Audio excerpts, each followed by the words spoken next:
For more than 130 years, the identity of Jack the Ripper has haunted both the streets of London and the minds of people worldwide.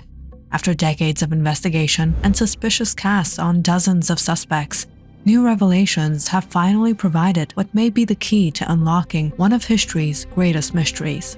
The Ripper's identity has remained elusive until now. For 3 months in 1888, fear and panic stalked the streets of London's East End. During these months, 5 women were murdered and horribly mutilated by a man who became known as Jack the Ripper. The culprit was never captured or even identified, and Jack the Ripper remained one of England's and the world's most infamous criminals. All 5 killings attributed to Jack the Ripper took place within a mile of each other, in or near the Whitechapel district of London's East End, from August 7th to September 10th, 1888.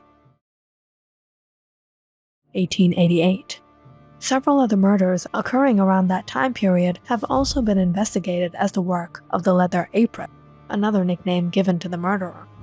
A number of letters were allegedly sent by the killer to the London Metropolitan Police Service, often known as Scotland Yard, taunting the officers about his gruesome activities and speculating on murders to come.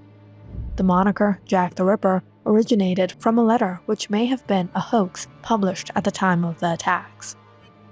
In the late 1800s, London's East End was a place that was viewed by citizens with either compassion or utter contempt. Despite being an area where skilled immigrants, mainly Jews and Russians, came to begin a new life and start businesses, the district was notorious for violence and crime. Prostitution was only illegal if the practice caused a public disturbance, and thousands of brothels and low-rent lodging houses provided services during the late 19th century. At that time, the death or murder of a working girl was rarely reported in the press or discussed within polite society. The reality was that ladies of the night were subject to physical attacks, which sometimes resulted in death. Among these common violent crimes was the attack of English prostitute Emma Smith, who was beaten and taken advantage of with an object by 4 men.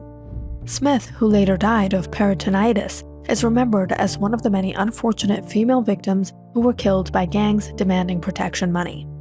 However, the series of killings that began in August 1888 stood out from other violent crime of the time, marked by sadistic butchery. Jack the Ripper didn't just snuff out life with a knife.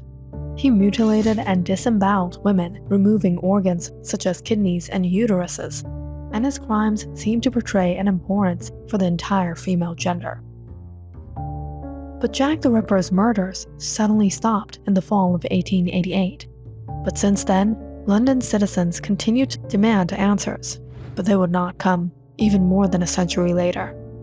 The ongoing case, which has spawned on an industry of books, films, TV series, and historical tours, has met with a number of hindrances, including lack of evidence, a gamut of misinformation, false testimony, and tight regulations by the Scotland Yard.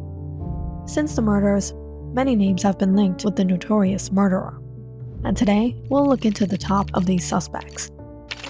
William Henry Bury.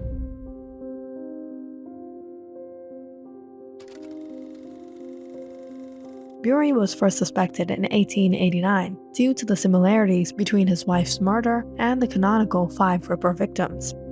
Although Bury was arrested and executed in Dundee, Scotland, he had been residing in Bow near Whitechapel during the 3-month murderous spree of Jack the Ripper. If you were to consider all 11 unsolved Whitechapel murders that took place between April 1888 and February 1891,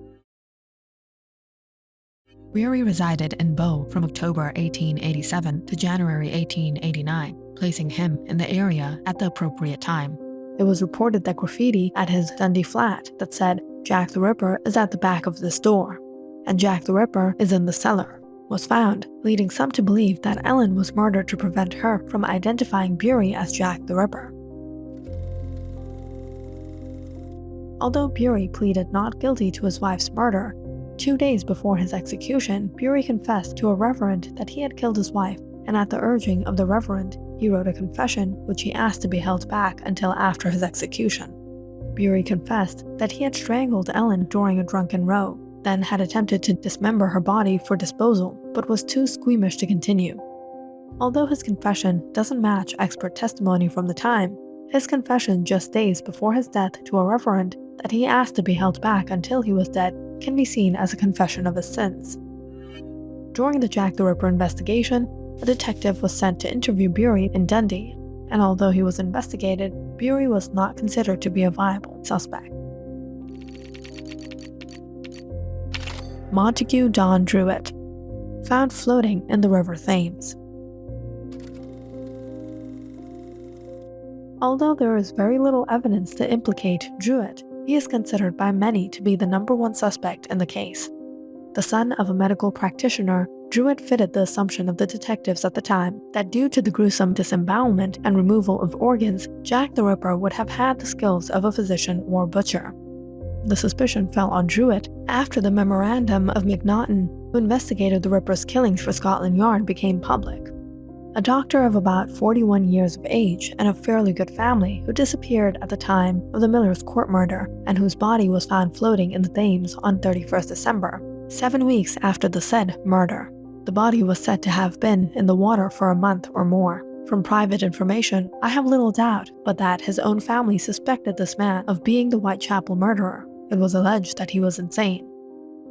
Although McNaughton did incorrectly age Druitt at 41, Druitt was 31 at the time of his death. It was clear that McNaughton was implicating Druitt due to the details of his suicide. There is little to no evidence of Druitt being the Ripper. Druitt resided in Blackheath and had no connection to Whitechapel. His only connection to the Ripper case is that made by McNaughton. James Maybrick, suspected arsenic poisoning. His wife Florence was arrested, convicted, and then released on re-examination of her case. Maybrick was not considered a suspect at the time of the murder or even mentioned in the Ripper case until more than a century after his death. Not surprisingly, as he was a cotton merchant residing in Liverpool. In 1992, a diary surfaced taking credit for the slaying of the 5 Ripper victims as well as 2 other murders. Although a name is not mentioned in this diary, it is widely accepted due to references and hints throughout that this was Maybrick's diary. Then in 1993, a gentleman's pocket watch was discovered that had J. Maybrick scratched over the cover alongside the initials of all 5 Ripper victims and the words "I am Jack." The watch was made in 1847 or 1848, and testing had proved that the engraving outdates the vast majority of superficial surface scratch on the watch, and although the engraving cannot be conclusively proven, it is considered to be of substantial age. Although the watch has some credibility in regard to its authenticity, the diary evidence is surrounded in doubt. Firstly questioned was the discovery of the diary, as the story changed from it being given to him by a friend to being handed down in his wife's family. The diary itself is a genuine Victorian scrapbook, but 20 pages have been torn out. The handwriting style had been questioned due to it seeming more 20th century than Victorian, and the ink had been tested numerous times to no solid conclusion. Since the discovery of the diary and pocket watch, it is thought that his wife Florence had discovered that her husband was Jack the Ripper and decided to put an end to his life to stop the killings. However, this is rumor and there is no evidence to support the theory. Walter Richard Sickert.